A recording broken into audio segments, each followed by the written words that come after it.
Alegrei-me quando me disseram, vamos à casa do Senhor. Salmo 122, 1. Bom dia a todos. Vamos dar início ao nosso culto matutino. Hoje, domingo, dia 8 de novembro de 2020.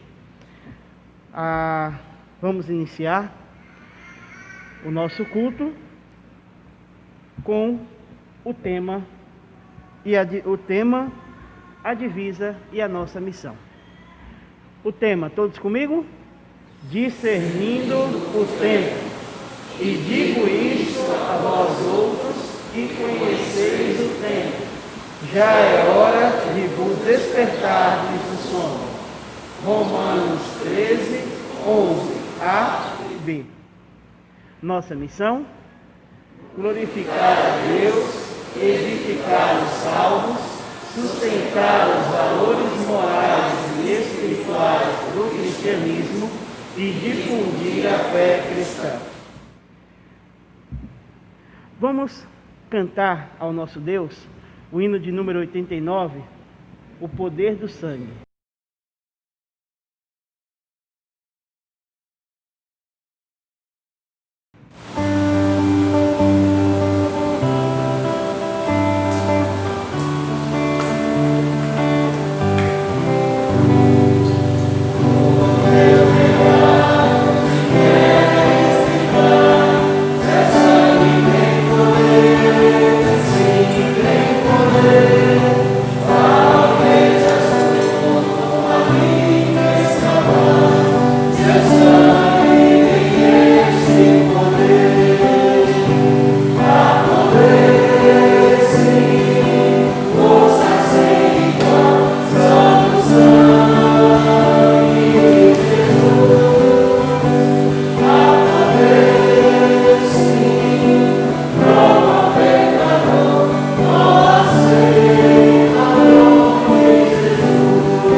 Obrigado a todos. Vamos nos colocar em pé para fazer uma leitura bíblica. Vamos abrir nossas Bíblias para o livro de Romanos, capítulo 5. Vamos ler dos versos 1 ao 11. Romanos, capítulo 5, versos do 1 ao 11.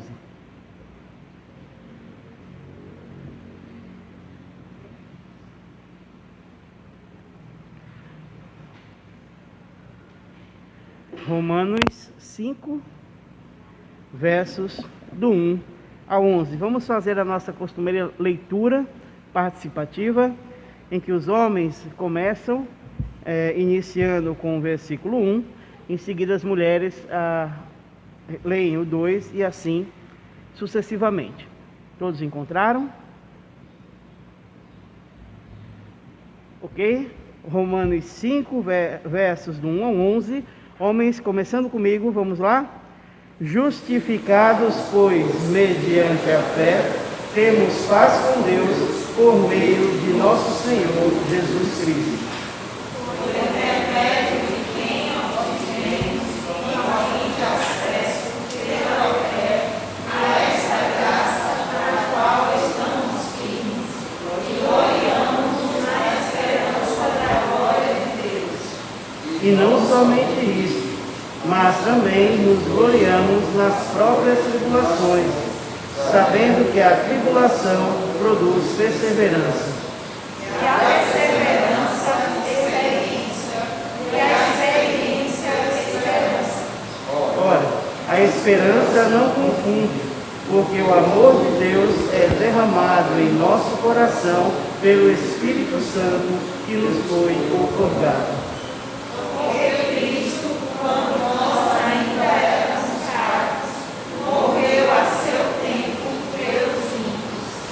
Dificilmente alguém morreria por um justo, pois poderá ser que pelo bom alguém se anime a morrer. Mas Deus coloca o seu próprio amor para conosco, pelo fato de ter Cristo morrido por nós, sendo nós ainda pecadores. Logo, muito mais agora, sendo justificados pelo seu sangue, seremos por ele salvos da ira. Porque se nós, quando inimigos, fomos reconciliados com Deus, mediante a morte do seu Filho, muito mais, estando já reconciliados, seremos salvos pela sua vida. E não apenas isso, mas também nos gloriamos em Deus, por nosso Senhor Jesus Cristo, por intermédio de quem recebemos agora a reconciliação. Muito obrigado pela leitura. Eu vou pedir, deixe-me ver, Mariana, por gentileza, ore ao nosso Deus, agradecendo por essa leitura, já pedindo a Deus pela mensagem e pelos irmãos que ainda não chegaram, que se for da vontade de Deus, eles possam estar aqui conosco.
Amém. Obrigado, irmã, poder sentar. Agora sim, eu convido o irmão Daniel Hermes, que vai trazer a mensagem de hoje, pela manhã.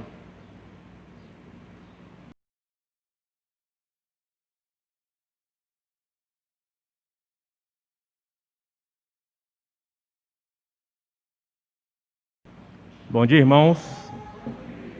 Eu vos convido a abrir vossas Bíblias no texto que se encontra em Lucas, capítulo 3, dos versículos de 15 a 17. Vamos abrir nossas Bíblias em Lucas 3, dos versículos de 15 a 17.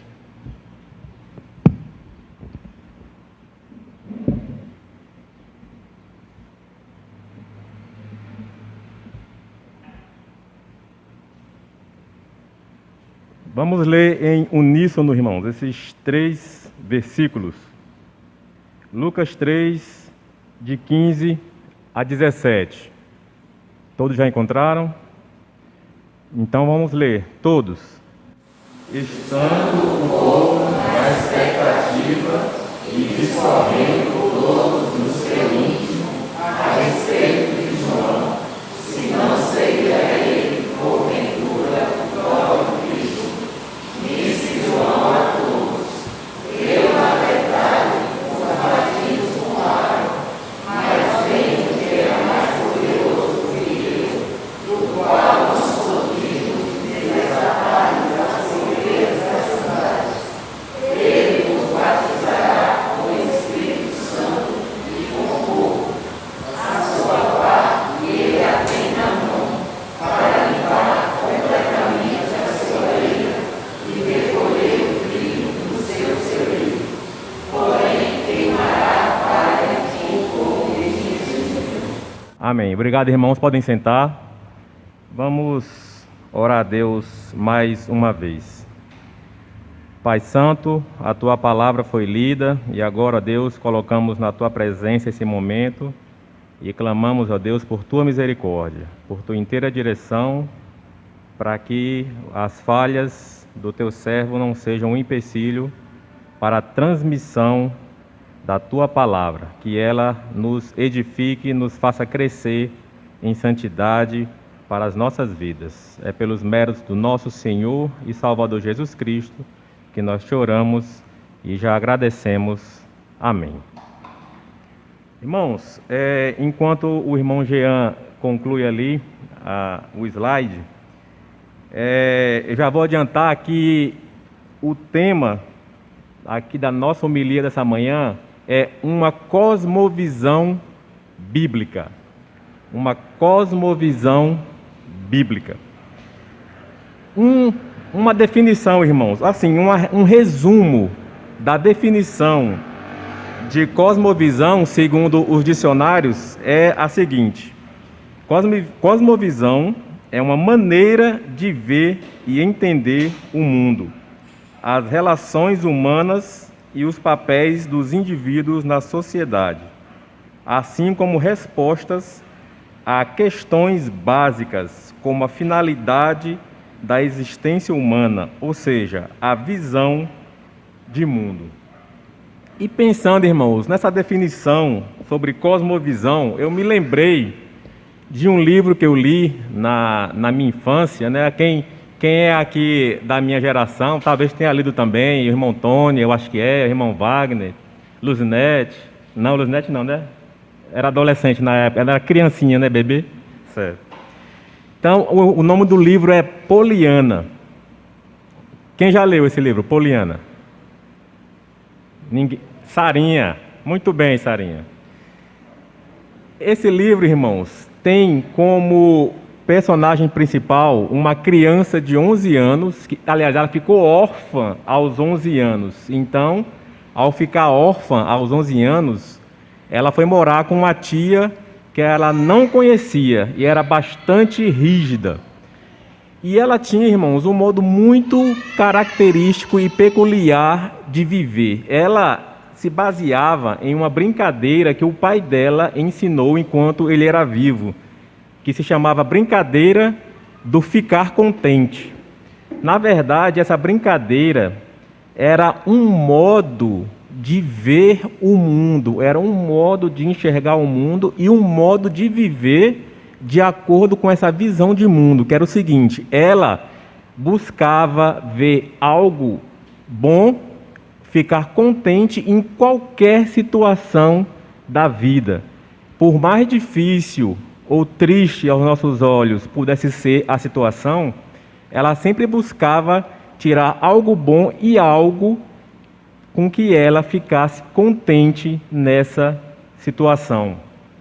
Só um exemplo aqui, irmãos. Tem um trecho do livro que ela diz o seguinte, a personagem Poliana diz o seguinte: certa vez eu pedi como brinquedo uma boneca, mas me deram muletas. Muletas é aquele acessório para quem não consegue andar direito, né? Mas me deram muletas.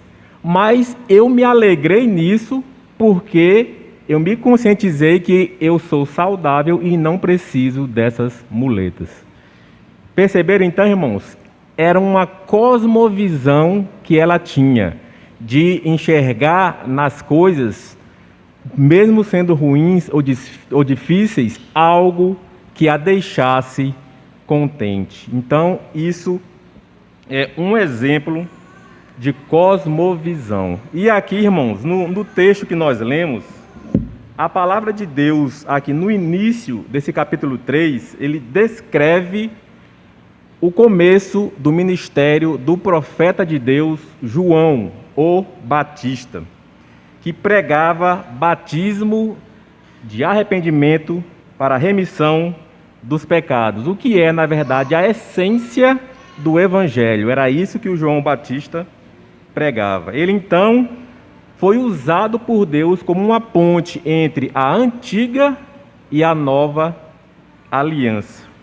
E o grande campo do ministério de João, o Batista, era o deserto da Judéia. Então, esse era o grande campo do ministério de João. Então, multidões se reuniam lá no deserto para ouvir os sermões, as pregações de João o Batista. E entre essa multidão estavam fariseus, saduceus, soldados, estavam os cobradores de impostos, né, os publicanos, ou seja, ricos, pobres, toda a classe da população, todas as pessoas de todas as classes iam ouvir o João o Batista pregar. Então, todos começaram entre si a levantar a hipótese de se João não seria ele mesmo o próprio Messias. Começaram ali a cochichar uns com os outros sobre a possibilidade de João não ser apenas um pregador, mas ele mesmo ser o Messias. E já aqui, irmãos, nós podemos ver algo que é muito comum até os dias de hoje, né? Na verdade, principalmente nos dias de hoje, que é o perigo de sermos tentados a receber glórias humanas.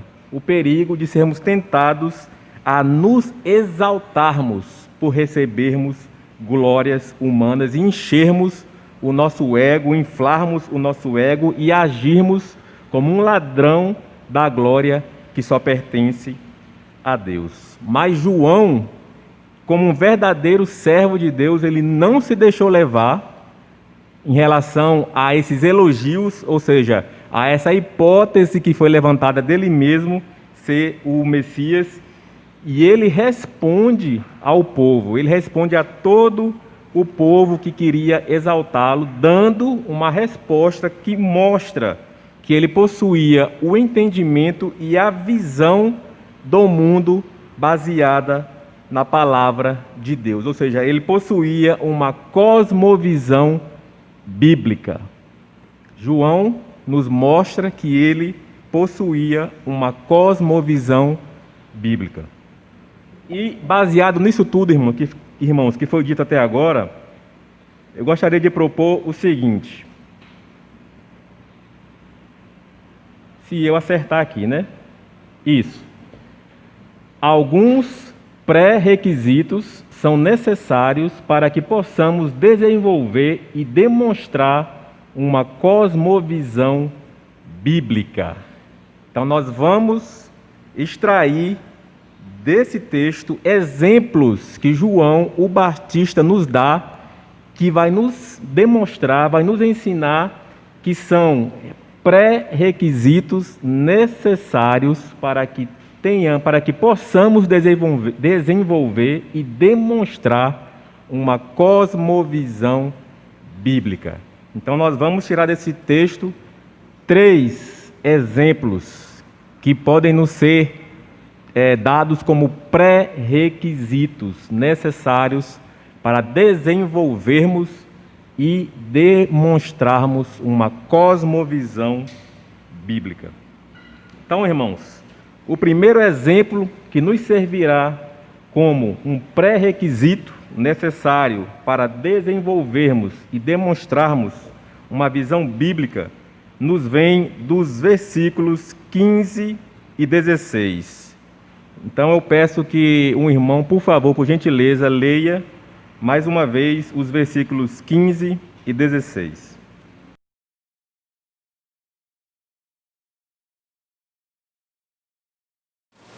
Estando, pois, na expectativa e discorrendo todos os feitos a respeito de João, se não seria ele porventura o próprio Cristo, disse João a todos: eu, na verdade, os batizo com água, mas vem o que é mais poderoso do que eu, do qual não sou digno de desatar-lhe as correias das sandálias. Ele se batizará com o Espírito Santo e com fogo. Obrigado, irmão Lorival.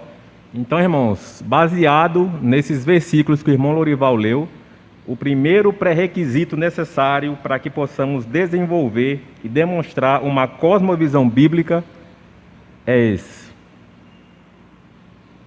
uma correta visão do nosso papel no reino de Deus. Aqui no versículo 15, irmãos, é dito que não só alguns, mas todo o povo discorria a respeito de João sobre a possibilidade dele ser o próprio Messias. Então, vamos pensar no seguinte: se uma só pessoa nos dirige um lisonjeio, já pode ser o suficiente para nós nos exaltarmos, para enchermos o nosso ego. Então, imagine toda uma multidão dirigindo a nós um lisonjeio. Então, irmãos, imaginemos todo um povo dirigindo a ele esse lisonjeio com a pretensão de fazer acreditar que ele seria o próprio Messias. Então, algo realmente, irmãos, que na nossa mente, na nossa natureza carnal, é o alimento que a nossa carne necessita. É o lisonjeio, é o elogio, é recebermos o lisonjeio, é recebermos o elogio, é termos o nosso ego acariciado. E aqui no exemplo é por toda uma multidão. E era justamente, exatamente isso que estava acontecendo aqui com João o Batista. Todo o povo ali comentando, todo o povo discorrendo entre si, se ele não seria realmente o Messias.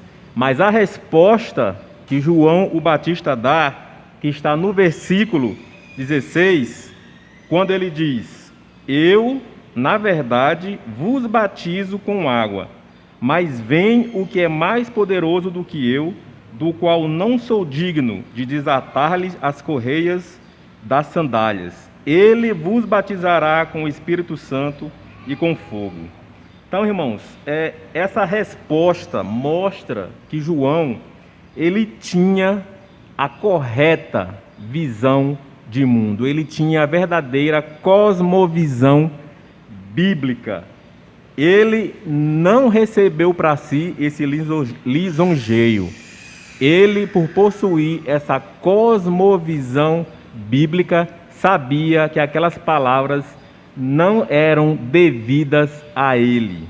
Ele possuía, então, a verdadeira cosmovisão bíblica. Em outras palavras, o que o João o Batista disse ao povo era o seguinte: eu não sou. O Senhor Jesus é: eu não sou. Eu sou apenas um ser humano, com suas debilidades, suas fraquezas. Eu não sou digno de receber a glória. Eu não sou digno nem sequer de ser servo daquele que é o verdadeiro Senhor. Ele sim é digno. Eu não sou. Então, o que a gente aprende, irmãos, com essa resposta que João o Batista deu, é que a nossa visão deve ser baseada e tomar como exemplo a visão que João Batista teve, a visão única e exclusivamente alicerçada na palavra de Deus, a cosmovisão bíblica, que é um papel de todo servo de Deus. Não é buscar o brilho pessoal, não é buscar a glória pessoal, mas aquele que reflete o brilho e a glória que vem do Senhor Jesus. Então nós não devemos ter anseio de ter um brilho próprio, mas termos o anseio de refletirmos o brilho e a glória que vem do Senhor Jesus. Não devemos ter o anseio da autopromoção, mas ser aquele que trabalha para que a obra e o nome de Jesus Cristo sejam promovidos, sejam conhecidos nesse mundo. Ou seja, irmãos, não é buscar a glória para si mesmo, mas é ser um instrumento de exaltação da glória de Deus, da glória que só pertence a Ele. Mas, irmãos, para que a gente realmente alcance, para que a gente tenha essa cosmovisão bíblica, nós temos que ter essa compreensão sobre o nosso papel no reino de Deus. Nós temos que ter essa compreensão de que nós não somos o centro, não é sobre nós, o mundo não gira ao redor de nós mesmos. Nós fomos resgatados pelo Senhor Jesus Cristo para que lutemos pela vontade dele e não pela nossa. Não é os nossos interesses que vão basear as nossas atitudes, as nossas ações, a nossa vontade, mas é a vontade do próprio Deus. Nós fomos tirados desse mundo para lutarmos pela causa do reino de Deus e não pela nossa própria causa.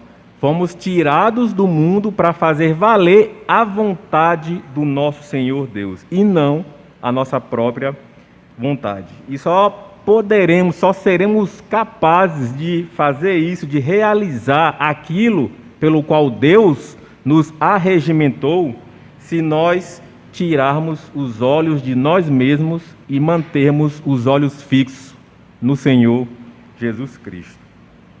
A cosmovisão bíblica, a verdadeira, irmãos, cosmovisão bíblica, ela obrigatoriamente passa pela correta visão de quem nós somos, pela correta visão do nosso papel aqui no reino de Deus, para que possamos entender que nós não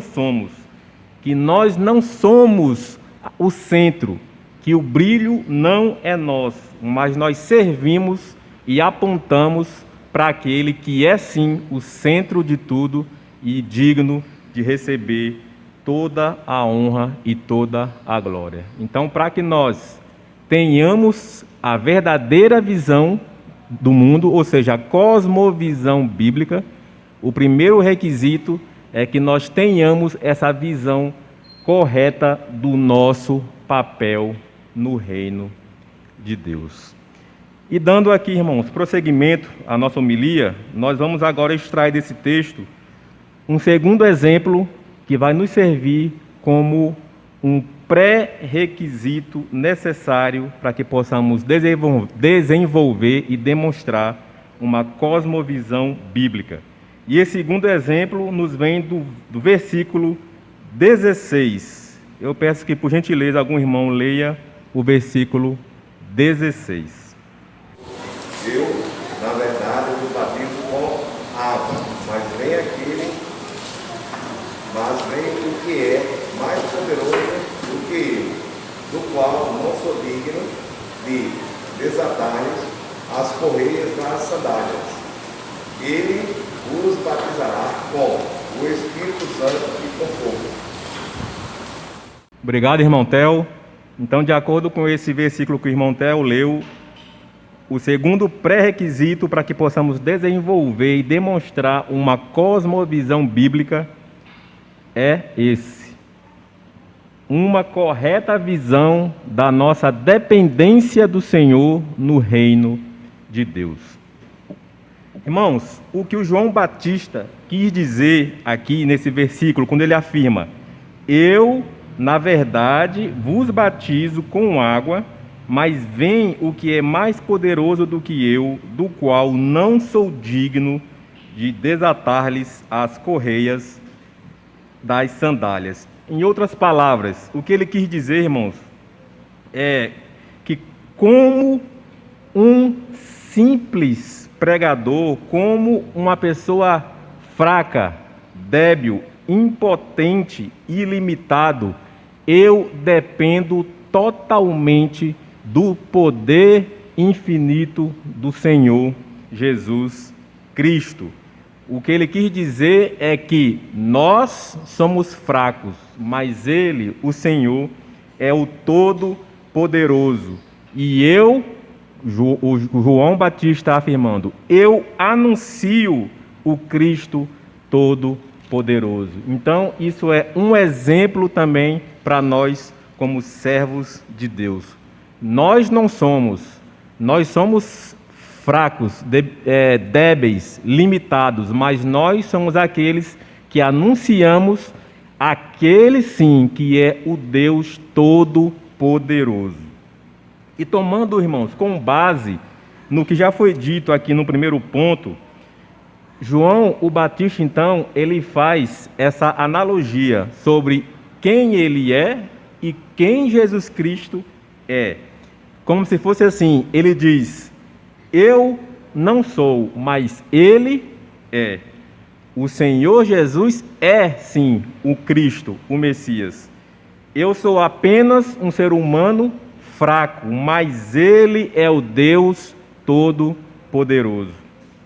Eu não sou digno de receber a glória, mas Ele, sim, é digno de receber toda a glória pelos séculos dos séculos. Então, é essa analogia sobre quem nós somos e quem Cristo é. Nós não somos, mas Cristo é. Ele sim é o Todo-Poderoso. Então, o que a gente pode aprender aqui, irmãos, com o João, é que tudo o que fazemos em prol do reino de Deus não devemos e não podemos fazer por nossas próprias forças. Porque, mais uma vez, nós não somos. Mas devemos e podemos fazer na total dependência do Senhor Jesus Cristo, porque Ele é. E nós devemos depositar toda nossa confiança nele. No Salmo 125, no verso 1, a palavra de Deus nos diz: os que confiam no Senhor são como um monte Sião, que não se abala, firme para sempre. Só nesse primeiro verso aqui do Salmo 125, nós somos aqui, irmãos, exortados sobre a solidez de alma daquele que deposita a sua total confiança no Senhor. Somente esses podem ter essa solidez, essa base firme, porque depositam sua total total confiança no poder do Senhor. E a gente deve lembrar, irmãos, que confiar no Senhor envolve muitas atitudes, muitas ações, muitas posturas. Não se trata apenas de expressar, mas envolve temor, submissão, obediência, fazer as coisas do modo dele. Se nós expressamos que confiamos nele e depositamos nele toda a nossa confiança, então, irmãos, necessariamente, como consequência, nós devemos fazer as coisas do modo dele, porque a nossa confiança está nele e não nas nossas próprias forças, não em nenhum suposto poder que nós temos, não em nenhum suposta qualidade que nós temos, mas confiados totalmente no poder dele. Existe um ineto aqui, irmãos, irmão Jair vai lembrar, que diz o seguinte, só um trecho da letra: bem-aventurado aquele que teme ao Senhor e confia perpetuamente em seu poder, e medita de dia e de noite, noite e dia sem fim. Sua casa edificada sobre a rocha, não existe vendaval para destruir, e a família que habita dentro dela no Senhor espera no Senhor sem desistir, na certeza que ele não falha. Tudo ele já preparou, o seu poder nunca mudou. Espera no Senhor sem desistir, o seu poder nunca mudou. Então, esse é o ineto, irmãos, que nós cantamos, mas a nossa reflexão é: eu vivo realmente isso que eu canto? É essa realmente a característica da minha vida? É depositar em Deus totalmente a minha confiança e viver de acordo com essa confiança? As minhas atitudes são um reflexo daquilo que eu expresso quando eu canto esse ineto? Então, irmãos, tudo o que nós fazemos, todas as nossas ações, decisões, elas devem ser alicerçadas, devem ter como base isso, a minha confiança totalmente depositada no poder infinito do Senhor Jesus Cristo. E quando, irmãos, nós pensamos sobre o modo em que nós vivemos e ouvimos a seguinte afirmação: deixar de confiar em Deus e confiar em nossas próprias forças representa o que em minha vida? Vou repetir. Quando nós analisamos o modo de viver e ouvimos essa afirmação, essa pergunta, aliás, deixar de confiar em Deus e confiar em nossas próprias forças representa o que em minha vida? Então, o que a gente deve pensar, irmãos, é se essa frase que eu acabei de ler representa a minha vida, o modo que eu vivo. Deixar de confiar em Deus e confiar nas minhas próprias forças. Isso descreve a minha vida? Isso descreve a sua vida? Isso é uma verdade em sua vida? Isso é uma verdade em minha vida? Na prática, eu canto um ineto em que eu expresso a minha confiança em Deus, mas na realidade do dia a dia, eu confio em minhas próprias forças? Então, irmãos, esse é um questionamento que todo servo de Deus deve fazer. E talvez, irmãos, seja uma das características mais comuns em nossas vidas. Se a gente for parar para realmente pensar e analisar, a verdade é que esperar em Deus, na maioria das vezes, tem em nossas vidas uma duração muito curta. E, na verdade, não só curta, mas superficial. Porque na primeira dificuldade, nós achamos que já é hora de pedir licença para Deus e agirmos do nosso modo. E colocarmos a nossa maneira de agir em prática.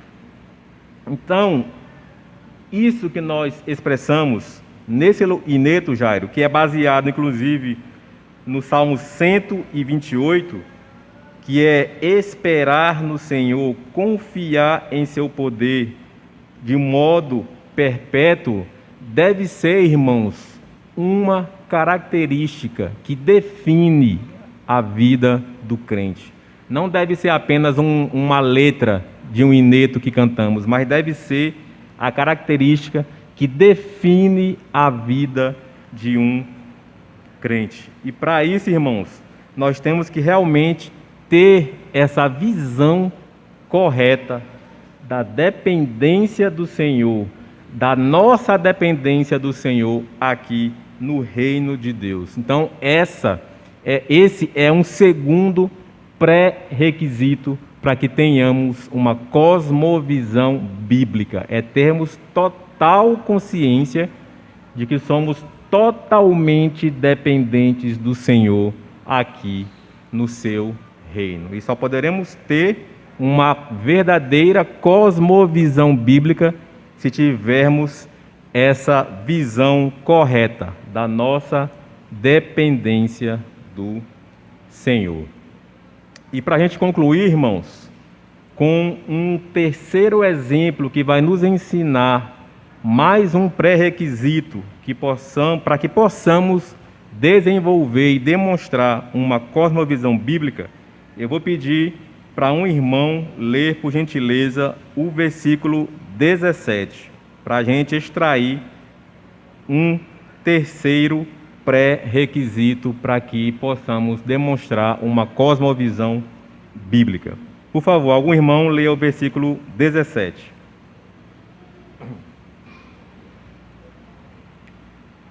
A sua parte, ele é bem na mão, para limpar completamente a sua ilha e recolher o trigo no celeiro, porém queimará a palha em fogo inextinguível.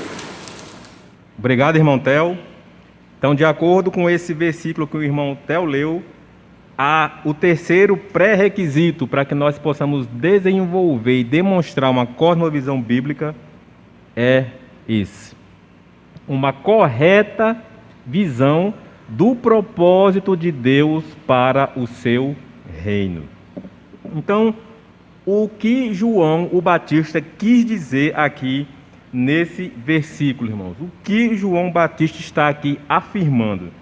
Então, vamos entender, vamos prestar atenção aqui que o que João o Batista está afirmando é o cumprimento daquilo que está profetizado para o final dos tempos, onde o Senhor irá separar o joio do trigo, ou seja, a purificação de um povo que foi separado para ele, para a sua glória, a purificação da sua igreja, o povo santo que Deus separou para a sua própria glória, que são aqueles que habitarão no seu reino eterno. Então, irmãos, se nós perguntarmos quem são esses, quem serão esses que habitarão no seu reino? Como eu acabei de dizer, a visão correta do propósito de Deus para o seu reino. Então, Deus separará o joio do trigo para que o seu povo seja purificado e ele tenha um povo santo para habitar no seu reino. Mas então, irmãos, quem é esse povo? Quem serão esses que habitarão no seu reino? O Salmo 15, irmãos, nos dá uma resposta bíblica. de quem são esses que habitarão no seu reino. Eu vou abrir aqui no Salmo 15, para que nós tenhamos uma resposta da própria palavra de Deus em relação a quem são esses que habitarão no seu reino. Salmo 15 diz assim a palavra de Deus: Quem, Senhor, habitará no teu tabernáculo? Quem há de morar no teu santo monte? O que vive com integridade e pratica a justiça, e de coração fala a verdade. O que não difama com sua língua, não faz mal ao próximo, nem lança injúria contra o seu vizinho. O que a seus olhos tem por desprezível ao réprobo, mas honra aos que temem ao Senhor. O que jura com dano próprio e não se retrata. O que não empresta o seu dinheiro com usura, nem aceita suborno contra o inocente. Quem deste modo procede não será jamais abalado. Então, o Salmo 15 descreve as características daqueles que habitarão eternamente no reino de Deus. A visão do propósito de Deus para o seu reino. Então, o que isso nos diz, irmãos? O que essa resposta que o Salmo 15 nos dá diz para cada um de nós? O que nos é apresentado aqui no Salmo 15 é como serão aqueles que viverão no reino de Deus. E se nós pensarmos, irmãos, o que estamos nós agora fazendo aqui nesse momento, nessa terra? Nós fomos separados por Deus para que possamos servi-lo, para que possamos, através das nossas obras, trazer glórias e honras ao seu nome. E não devemos esquecer que dentro disso está incluso o fato de que nós aqui estamos sendo preparados para sermos esse povo que o Salmo 15 descreve. Nós estamos sendo moldados, estamos sendo treinados para que nós tenhamos a característica descrita aqui no Salmo 15 do povo que habitará com Deus em seu reino pelos séculos dos séculos. Então, irmãos, se nós somos aquele que estamos sendo preparados, então a nossa prática diária, irmãos, é a mesma prática que um atleta possui quando ele tem uma competição à frente, que é a disciplina de treinar, praticar, se exercitar para aperfeiçoar as qualidades e as características necessárias de um atleta para que ele seja um vencedor. Então nós, fazendo essa analogia, como atletas de Cristo, temos como obrigação, dever, treinarmos essas características, a santidade em nossas vidas, todas as práticas descritas daqueles que habitarão com Cristo em seu reino. Isso nos fala, irmãos, da prática diária da santificação, de treinarmos a nossa vida para que essas características sejam cada vez mais verdadeiras, presentes e constantes em nossas vidas. Nós estamos sendo aqui nessa terra treinados, moldados, capacitados e aperfeiçoados para que nós apresentemos todas essas características descritas aqui no Salmo 15 em relação àqueles que habitarão no reino de Deus. Esse é um propósito de Deus para o seu reino. E essas são as características daqueles que fazem parte do propósito de Deus. Então, irmãos, como povo separado por Deus, nós temos como dever praticarmos aperfeiçoarmos, exercitarmos a santidade, a santificação em nossas vidas, porque na glorificação nós seremos perfeitamente esse povo descrito aqui no Salmo 15. E a nossa atitude aqui, enquanto estamos nessa vida, é exercitarmos e sermos cada vez mais aperfeiçoados nessas características. Então, irmãos, para que tenhamos essa cosmovisão bíblica sobre o propósito de Deus, sobre como eu devo enxergar a minha vida, sobre o propósito de vida que eu devo ter aqui na Terra, eu devo ter essa visão correta sobre o propósito de Deus para o seu reino e, como consequência, o propósito de Deus para a minha vida. O propósito de Deus para o seu reino e, consequentemente, o propósito de Deus para a minha vida, para a nossa vida, é que nós sejamos um povo santo, aperfeiçoado, perfeito, íntegro e puro. Então, essa deve ser a nossa prática diária, porque nós, nessa terra, estamos nesse processo de treinamento, de prática, de aperfeiçoamento, para que na glorificação nós sejamos esse povo perfeito, santo e agradável a Deus. A promessa, irmãos, que na glorificação,